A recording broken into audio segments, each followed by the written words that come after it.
Questão que envolve cálculo estequiométrico, geralmente é um apavoro para a maioria dos alunos. Né? Os candidatos ficam todos apavoradinhos. E eu digo o seguinte, vá com calma. Vamos ver o que o enunciado traz, vamos ver o que tipo de cálculo estequiométrico ele nos apresenta e vamos seguir os passos de se montar o cálculo com calma. Então vamos a ela? O silício pode ser obtido a partir de uma matéria-prima muito abundante, o óxido de silício. No processo, a matéria-prima é reduzida pela reação com carbono, segundo a equação abaixo.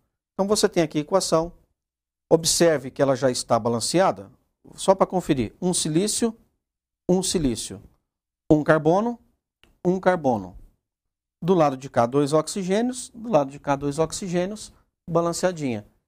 Porque o primeiro passo do cálculo estequiométrico é ter a equação química balanceada, certo? E ele já nos deu. Se em uma certa condição experimental obteve-se 787 kg de silício a partir de 2.000 kg de dióxido de silício, o rendimento percentual da reação foi... Bom, aqui tem uma palavra, rendimento. O cara fala, professor, eu não consigo entender isso, rendimento, pureza, costumo ter muita dificuldade. Então faz o seguinte, o valor que ele te deu, tá, para o rendimento, você ignora. Você faz o cálculo pensando em obter sempre 100%. 100% do seu produto. Logo, 100% do meu produto vai me gerar uma quantidade X de silício. X, que provavelmente não é essa. Certo? Então, falou em rendimento e falou em pureza, você faz o cálculo estequiométrico e depois mais uma regra de 3. É só isso. Então, vamos ver. Se em uma certa condição experimental, nós temos aqui silício. Vamos ver, silício, 787 kg a partir de 2.000 kg de dióxido de silício. Então vejam, nós estamos relacionando esta espécie e esta espécie. Tranquilos? Vamos montar a nossa equação. Então eu preciso SiO2 dando Si. Tem equação balanceada. Logo, 1 mol para 1 mol. Quanto que é 1 mol dessa espécie? 1 mol desta espécie, você precisa saber qual que é a massa atômica do silício, que é 28, e do oxigênio, que é 16. Então, veja, você tem aqui 16 mais 16, 32. 32 com 28 vai dar 60. Portanto, 1 mol, 60 gramas. 1 mol dessa espécie com oxigênio é 60. E sem o oxigênio, é só a massa atômica, não é, do silício. Portanto, 28 gramas. Se nós usarmos 2.000 quilogramas, e eu posso usar em quilogramas, Wagner? Eu posso. Por quê? Porque grama é grama. Esse K é uma unidade de grandeza que significa 1.000 gramas. Então eu posso relacionar quilograma com grama, com toneladas.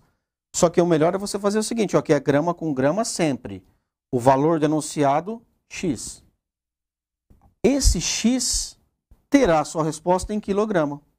Então vamos ver quanto que daria o X. Veja, né? Você multiplica em cruz aqui, que é a nossa regra de 3. Então, o que eu vou ter? Olhando torto para o X, aqui embaixo eu tenho 60. Aqui eu tenho 2.000 vezes 28. Bom, o que eu vou fazer aqui? Eu vou simplificar. 200, eu vou simplificar, vai dar 100 por 3. Eu vou deixar até assim. Tá certo? Posso até deixar assim, mas eu já poderia ter uma ideia. Na tabuada do 3, que número que chegaria próximo ao 28? É o 27, né? 9 vezes 3, 27. Então aqui, se eu fosse arredondar, e eu vou fazer isso, olha a diferença dos valores, certo? Olha a diferença dessas porcentagens. Então eu vou colocar aqui 9, simplificando 9 vezes 100, 900. Vou arredondar para você ver que é possível fazer assim. 900 o quê? Quilogramas. Não se esqueça, arredondei para um pouquinho abaixo, porque vai dar mais do que 9. Como ele pede o rendimento, 900 quilogramas se fosse 100%. Então, vou colocar aqui, 900 quilogramas se fosse 100%. Não deu, né? Deu 787. Então, esse valor de 100 aqui, ó, você já pode descartar. Mas, olha uma outra dica. 787 quilogramas está para... Ele quer saber o rendimento? Vou colocar aqui a letra R. Veja se você vai perder tempo com essa alternativa aqui, ó. Ou com essa. Perderia o seu tempo? Eu não perderia. Por quê? 900 para quase 800, você tem a diferença aqui, ó, de 120 e pouco, que daria quase o quê? Uns 15, uns 13%.